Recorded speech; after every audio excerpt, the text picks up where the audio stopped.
Please welcome Carol Sugars, pilot of the world's first biofuel-powered jet. Oh, thank you.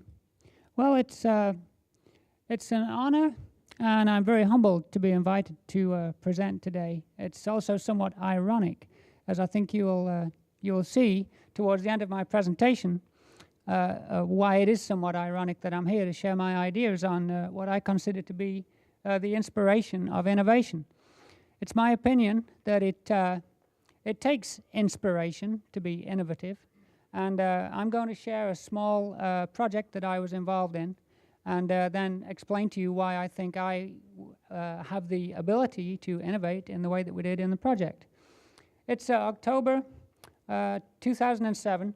I'm taking off from Reno, Nevada in an aircraft that's powered entirely by biofuel. There's not an ounce of petroleum-derived fuel in the airplane. The fuel was manufactured from, in this case, recycled vegetable oil, 100% of it. They said it couldn't be done, but we proved otherwise. This garnered quite some attention, got me in the Guinness Book of Records. The following year, in 2008, we decided to capitalize on what we did, and we decided to take the aircraft coast to coast. We flew from Reno, Nevada in October of 2008 and landed in Leesburg, Florida in November. This again garnered some attention in the media. The goal of the project was not engineering test flight or fuel development. The reason we were happy to be in the media was that the whole point behind the project was to raise awareness. It was to raise awareness of the fact that we can use biofuels in aviation. It was also proof of concept. Yes, look, we can do this. We used technology that was developed. The aircraft was manufactured in 1968. The technology to manufacture the fuel is pre-World War II technology. It was not a fuel development program, and it was not an engineering test flight program, although we did have to do some test flying in order to make the project possible. The aircraft that we used was an Aero Vodachody, try saying that fast, L-29 Delphin jet. It's an advanced jet trainer that was used by the Soviet bloc in the Cold War days. The fuel that we used is another word, try saying this fast. It's a transesterified vegetable oil fatty acid methyl ester. I'm not a chemist. I'm sure we have some chemists somewhere watching. Transesterification takes a vegetable oil and moves a few atoms and molecules around and turns what is essentially a vegetable oil into a usable fuel. The limitations and the challenges to using a biofuel in a turbojet we found were just three: materials compatibility, cold flow, and energy density. I designed and had built a small test cell with an engine similar to the same as the one in the aircraft, to prove that the fuel was safe and usable, and we mitigated all of these limitations just operationally. We did not have to redesign or do any modifications to the engine. And the energy density, we just had to allow for the fact that the fuel is slightly less energy. It contains less energy per unit weight or per unit volume than jet fuel. My role in the project, well, I was the test pilot. I was the pilot that was approved by the FAA to fly the aircraft. And I did all the operational side, the planning, and designed the flight test programs. I assembled a small team. We had to have a chase aircraft. We had to have a lot of collaboration with various other stakeholders, such as the aircraft support aircraft pilots, the other airfields that we went to. My partner throughout all of this was Doug Gradante. It was his overall vision to do a biofuel and aviation project. He looked after all of the financing, all of the media, and all of the sponsorship arrangements. We decided to video everything. We made a documentary video that was seen on the Discovery Channel.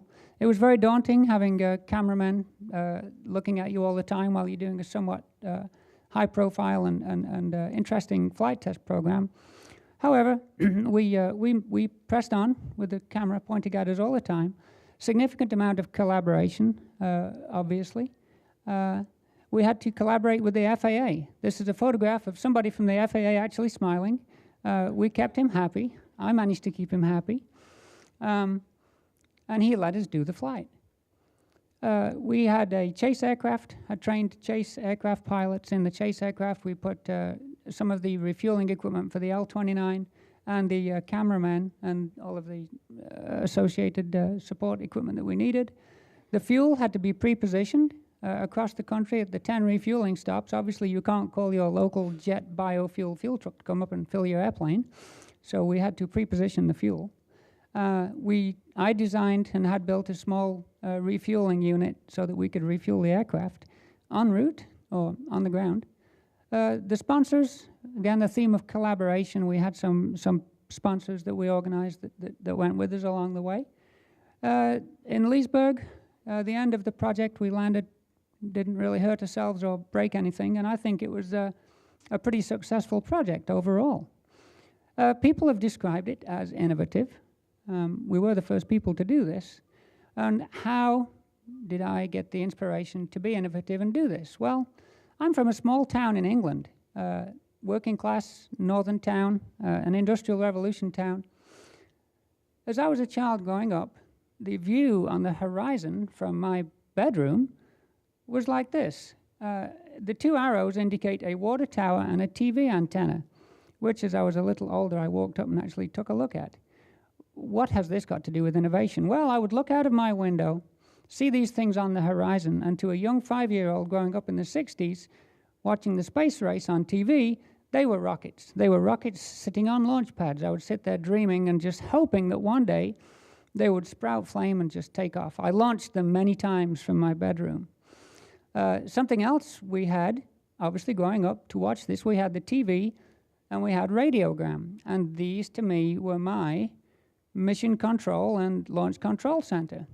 I was fascinated by these things, glowing screens in the night. I was fascinated by what made the TV work.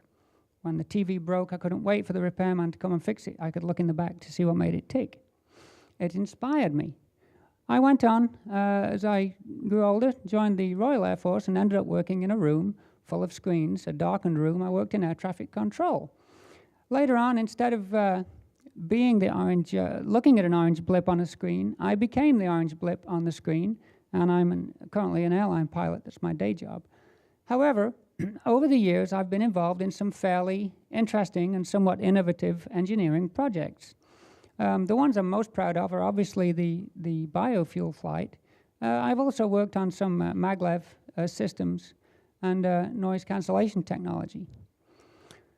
My inspiration through all of this has been other people and looking at other projects and other ideas. I'm inspired to innovate by the novel approaches and successes of others, and this is what I feel it takes. No fear of failure, a basic understanding of science and engineering, application of the relevant principles irrespective of existing paradigms. Mental effort, you've got to imagine what can be, not what is. It takes physical effort of trial and error, openness to criticism, and confidence in your ideas. That is what I feel has enabled me to innovate. Thank you very much.